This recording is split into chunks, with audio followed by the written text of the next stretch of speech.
Are या पार, Sydney में शाहीनों की कीवीज को ललकार। मेगा इवेंट का फाइनल कौन खेलेगा? ट्रॉफी के पहले उम्मीदवार के लिए न्यूजीलैंड और पाकिस्तान आमने सामने। बाबर 11 ने अगर मगर से निकलकर सेमीफाइनल में जगह बनाई। न्यूजीलैंड को सुपर 12 में कोई मुश्किल पेश नहीं आई।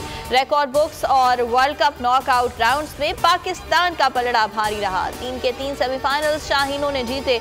28 दो तरफा मुकाबलों में 11 के मुकाबले में 17 फतूहात की वाज़े बरतरी भी बाबर 11 को हासिल है।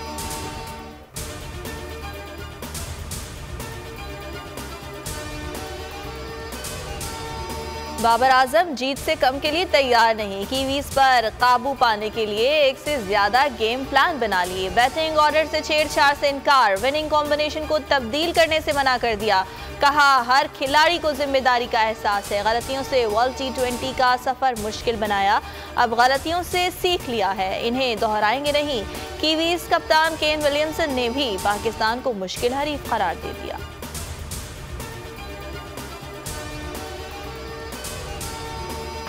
को जिस तरह हराया है उस तरह हमने बेस्ट अब भी अपनी क्रिकेट खेली तो न्यूजीलैंड को हम पकड़ लें। अगर वो समझते हैं कि वो ऊपर खेल सकते हैं तो मैं कप्तान अपने को बैक करूंगा। मैच में अप एंड डाउन तो चलता ही रहता है, कभी हार जीत तो मैच का हिस्सा ही, लेकिन इंशाल्लाह उम्मीद तो है कि इस बार पाकिस्तान न्यूजीलैंड के खिलाफ जो है वो बेहतरीन अपनी कारकर्दगी का मुजाहिरा करेगा।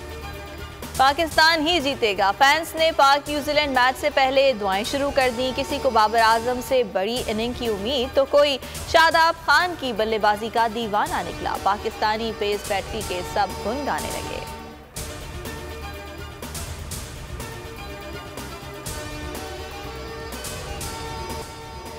अमेरिका की इमरान खान पर कातिलाना हमले की शदीद मजम्मत। नेड प्राइस ने पाकिस्तान में हालिया वाक़यात पर तशवीश का इजहार कर दिया। तमाम जमातों से तशद्दुद से दूर रहने की अपील।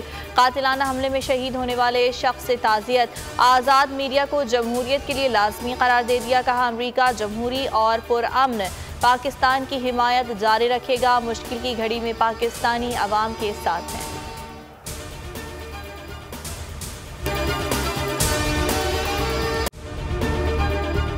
अगर आपको ये वीडियो पसंद आई तो हमारे चैनल को सब्सक्राइब करें और बेल आइकन पर क्लिक करें। बहुत अच्छी कवरेज की है। ये मार्च की तो जबरदस्त कवरेज थी। बॉल की प्रॉब्लम सबसे बेस्ट थी। सबसे ज्यादा रील्स और सबसे ज्यादा रेटिंग के साथ बोल रहा नंबर 1। सब्सक्राइब करें और बेल दबाएं ताकि कोई खबर रह न जाए।